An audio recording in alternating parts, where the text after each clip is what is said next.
आप देख रहे हैं न्यूज़ फर्स्ट नेटवर्क, आपके साथ आपकी आवाज़।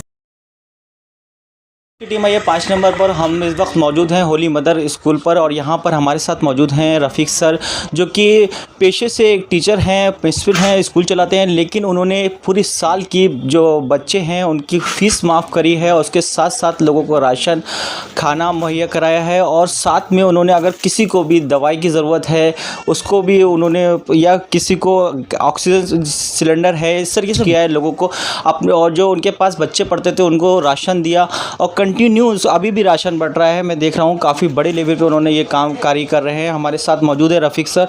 और जैसे कि जो बच्चे ऑनलाइन पढ़ते हैं तो उनके पास मोबाइल की प्रॉब्लम होती है, तो इन्होंने इस तरीके से ये देखिए टैबलेट जैसे बोलते हैं वो उन्होंने लेवल पे काम कर रहे हैं रफ़ीक सर।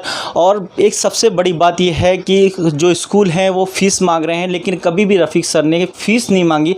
फ़ोन करते हैं तो ये कहते हैं कि राशन लेके जाइए। ये एक बहुत बड़ी बात है अपने आप में। और ये पूरा साल कैसे उन्होंने काटा है ये तो उनको ही पता है, क्योंकि एक स्कूल चलाना करना ये कैसे कर रहे हैं। रफ़ीक सर से बात करते हैं, हमारे साथ मौजूद बांट रहे हैं और लोगों को, टीचर लोगों को जो है उसको फीस भी दे रहे हैं, मतलब उनको भी पैसे दे रहे हैं। तो किस तरीके से मैनेज कर रहे हैं आप?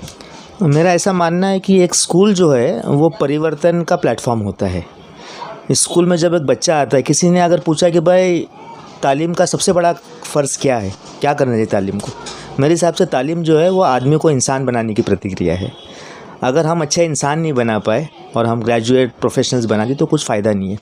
और ये बातें हम बच्चों को सिखाते हैं पहली क्लास से लेकर 10वीं क्लास तक। तो ये जो पैंडेमिक आया है इसने हमारी इंसानियत को सबसे पहले चेक किया है। हमारी इम्यूनिटी तो बाद में टेस्ट हो रही है, लेकिन हमारी इंसानियत को सबसे पहले चेक किया है।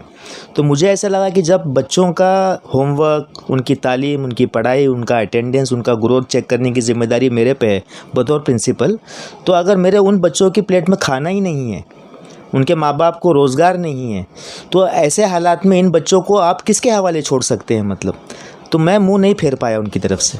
और अच्छी बात यह रही कि मुझे ऐसा लगता है कि एक बच्चे की तालीम देने के लिए पूरा गांव लगता है उसके अंदर। पड़ोसी का आदमी भी इसमें बच्चे की नसीहत करता है, स्कूल का टीचर, गांव का दुकानदार, बस का कंडक्टर, सब बच्चों को हिदायत देते हैं, बेटा ऐसा मत कर, बेटा वैसा मत कर। तो सिर्फ माँ बाप नहीं परवरिश कर पाते हैं एक बच्चे की। तो जब एक पूरा गाँव मिलकर एक बच्चे की तरबियत करता है तो 910 बच्चों की अगर मुस्तकबिल बनाना है, संवारना है, तो अकेले माँ बाप भी नहीं कर सकते हैं, अकेला स्कूल वाला भी नहीं कर सकता है। तो शुरू से मैंने इस बात पे जोर दिया कि मैं बहुत सारे लोगों के साथ में काम करता हूँ। तो अगर अभी आप देखेंगे हिंदुस्तान के जो सबसे बड़े NGOs हैं, गूंज है, स्माइल फाउंडेशन है, अर्पण है, ग्रेस है, आप नाम लीजिए, मैं उन सबके साथ में काम करता हूँ।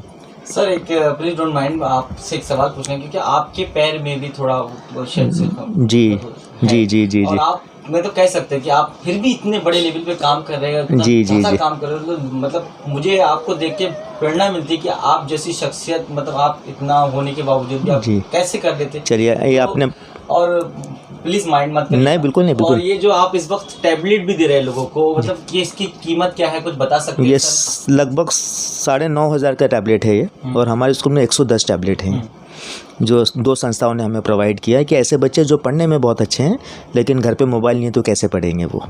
तो संस्थाओं की बड़ी मेहरबानी है, उनका एहसान है हमारे पे कि इतना बड़ा रकम उन्होंने लगाया हमारे ऊपर। हम खाली उसको आगे ले जाके जानने वाले। जैसे आपने मेरे बारे में पूछा तो मुझे ऐसा लगता है कि आपकी बात करते मैं आपके हौसले को सलाम करता हूँ। मैं ये आप वापस बोल रहा हूँ कि आप माइंड मत करिएगा। हाँ। आपके हौसले को सलाम करता हूँ। जी मैं ये बता रहा था कि मुझे पैर में पोलियो है जी। तो मेरी बहनों ने मुझे गोद में उठा के ले जाकर पढ़ाया है। जब बहन की शादी हो गई तो मेरे स्कूल के जो दोस्त थे वो बैग लेकर भी जाते थे, बैग लेकर भी आते थे। 7वीं से लेकर 10वीं तक मेरे स्कूल के दोस्तों ने मेरे साथ में ये रवैया किया। और कई बार उन दोस्तों से मेरी लड़ाई हो जाया करती थी तो बातचीत बंद रहती थी हमारी। मैं बात नहीं करता था, थोड़ा घमंडी था बचपन में, तो वो भी बात नहीं करते थे मेरे से। लेकिन उस अकड़ के अंदर वो बैग ले जाने का काम नहीं छोड़ते थे कभी भी। तो मेरी ज़िंदगी में लोगों का इतना बड़ा योगदान रहा है, इतना बड़ा कंट्रीब्यूशन रहा है। तो मुझे लगता है कि जब मेरी बारी आई है, जब मुझे लोगों ने मिलकर तालीम करा दिया, और ऐसा भी मैं मानता हूँ कि गिरना गुनाह नहीं है, लेकिन जहाँ गिरे वहाँ पड़े रहना गुनाह है। तो माजूरी एक अलग चीज़ है, लेकिन माजूरी को मोहताजी में नहीं कन्वर्ट करना चाहिए हमको। जो मैं कर सकता हूँ मुझे हर हाल में करना चाहिए, किसी भी हाल में करना चाहिए। और कुछ चीज़ें मुझे करना ज़रूरी भी है, जैसे स्कूल प्रिंसिपल के नाते मुझे मेरे बच्चों के साथ में हर हाल में खड़ा होना ज़रूरी था, तो मैंने वो कोशिश किया। तो मार्च से लेकर अब तक लगभग 100 टन से ज़्यादा राशन बांट चुका हूँ मैं। वो 100 टन को अगर आप पैसे में कन्वर्ट करें तो लगभग 1 करोड़ का राशन हमने बांट दिया। और उसकी वजह से कई सारे हमारे माँ बाप जो हैं, जो बेचारे मज़दूर थे, वो उन ट्रेनों में नहीं गए जिनमें गांव जा रहे थे लोग, मतलब चल चल के वो रुक गए यहाँ पे। उन्होंने बोला कि सर भाड़ा हम तो एडजस्ट कर लेंगे, लेकिन राशन की वजह से हम नहीं जा रहे हैं। फिर मुझे लगा खाली भाड़ा और राशन ही मदद नहीं है, वो ऑनलाइन आते हुए डर रहे थे हमारे माँ बाप। बोले जैसे ऑनलाइन शुरू होगा फीस मांगेंगे सर। तो 15 अगस्त को मैंने बोला कि आज हम राशन बांट रहे हैं तो भूख से आज़ादी। और आज ही के दिन मैं अनाउंस कर रहा हूँ कि जब तक भी आपका बच्चा मेरे स्कूल में फ़ेस टू फेस आकर नहीं बैठेगा, फिजिकल क्लासरूम में नहीं बैठेगा, तब तक मैं फ़ीस नहीं लूँगा। तो ये 910 बच्चों को हमने पूरे साल में पहले ही मना कर दिया था फ़ीस लेने से। अच्छा, होली मदर एक ऐसा स्कूल है जिसने पूरे साल फीस नहीं ली और राशन बांटा है, लेकिन और भी स्कूल हैं जिन्होंने फीस ली है और का राशन भी नहीं, मतलब लोगों को कुछ फैसिलिटी भी नहीं ली है। तो आपके ऊपर भी कई स्कूलों से दबाव आया होगा कि आप इस तरीके से क्यों कर रहे हैं, इस तरीके से कोई दबाव आया? नहीं, ऐसा कई बार लगता है कि आएगा, लेकिन मेरे ख्याल से उस लोगों को पता रहता है कि ये सन की है, ये सुनेगा नहीं, अपनी चलाएगा इसको। तो जिसने अगर मैं तो ये बोल ही सकता हूँ ना कि जो आपके बस में वो आप नहीं कर रहे हैं, जो मेरे बस में मैं उससे ज़्यादा करने की कोशिश कर रहा हूँ। समाज में आप तो बहुत अच्छा काम कर रहे हैं, आप मुझे भी आपसे प्रेरणा मिलती है। लेकिन एक बात मैंने आपको ये देखी कि आप लोगों को भी एक सच्ची सलाह देते हैं। जैसे भास्कर सर ने आपकी बहुत तारीफ़ करी थी, ऑन कैमरा भी और ऑफ कैमरा भी। तो उन्होंने बताया था कि आपने ऑक्सीजन सिलेंडर को जो पूरा वो था वो उनको आइडिया दिया। क्या कहना चाहते हैं सर? मेरी एक स्कूल की टीचर है, शबाना मिस नाम है उनका। तो उनके हस्बैंड को अचानक तबीयत बिगड़ गई उनकी, और उनको शायद कोरोना था, कंफर्म नहीं पता चला मुझे। सांस उखड़ने लगा तो सुबह मुझे उन्होंने कॉल किया, बोले सर मुझे 10,000 रुपये एकदम ज़रूरत है, चाहिए ही चाहिए। मतलब मिस क्या हो गया?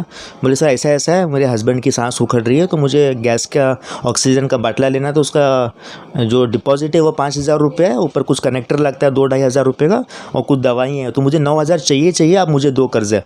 मैं बोला मिस आपको तो पता है मैं फ़ीस नहीं ले रहा हूँ, और मेरा अपना खुद का भाड़ा जो फ्लैट का वो 3 महीने का चढ़ गया है, तो पैसा तो मेरे पास बिल्कुल भी नहीं है। राशन आ रहा है बहुत, वो आप लेके जा रहे हैं, तो पैसे के अलावा आप मुझसे कुछ भी बोले सर पैसा ही चाहिए वरना कुछ हो नहीं पाएगा। तो मेरे जो भी कनेक्शंस हैं, जैसे मैंने आपको बताया, मैं इंडिया के सबसे बेहतरीन एनजीओज़ के साथ में काम करता हूँ, और उन सबका एहसान है कि मैं जब भी फ़ोन करता हूँ फ़ौरन जवाब देते हैं मुझे वो। उस दिन इत्तेफाक ऐसा हुआ कि मैं शाहनवाज़ भाई को भी कॉन्टैक्ट किया, ऑलिव ट्रस्ट वालों को भी कॉन्टैक्ट किया, बॉम्बे में जो मेरे कॉन्टैक्ट्स थे उनको मैंने एक्सप्लोर किया, प्रोजेक्ट मुंबई शिशिर भाई का उनको मैंने ट्राई किया, लेकिन उस टाइम पर एमरजेंसी में नहीं मिल रहा था।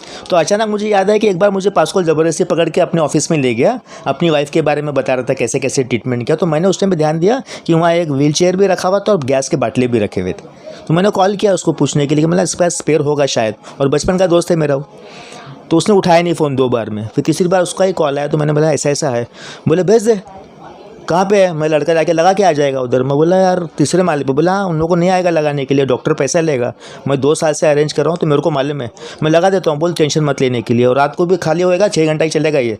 तो एक और रखा हुआ मेरे पास, वो भी लग जाएगा, लेके जाने दो। मुझे लगा कि एक इंसान अगर भलाई करने पर आए तो उसका कोई लिमिट नहीं है। 1 करोड़ दे के भी जान बचती है तो अमीर आदमी बचाने की कोशिश करता है, लेकिन मैंने टीवी पे देखा कि कार के अंदर आदमी मर गया है, बेड पे है लेकिन ऑक्सीजन नहीं तो मर गया। दिल्ली के हालात हमने देखे मतलब। और यहाँ एक बंदा अपनी बीवी का सिलेंडर उठा के बोल रहा है कि लेके जा, मेरा बंदा जाके लगा के आ जाएगा। तो मुझे अपने आप पे उस दिन बहुत फ़ख्र महसूस हुआ कि देखो हम जो भी काम कर रहे हैं तो समाज में उसकी वैल्यू है, उसकी इज़्ज़त है। तो शाम को मैंने बैठ के फेसबुक पे वो पोस्ट डाला कि मामला कि ये कमाल की बात जो मैंने देखी, मामूली बात लगती होगी लेकिन मेरे हिसाब से मामूली नहीं है। तो एक मेरा दोस्त है फेसबुक फ्रेंड, उसने वो स्टोरी को पिकअप किया और वो वायरल हो गई। उसके बाद में मिड डे उनके पास आया, NDTV आया, बाकी सारा इतिहास है आपको पता है। और उनको फिर मैंने बोला कि भाई ये काम को आप रोको मत, महदूद मत करो, इसको फैलाओ जितना फैला सकते। हमारे व्यूवर्स को कुछ वो देना चाहते हैं?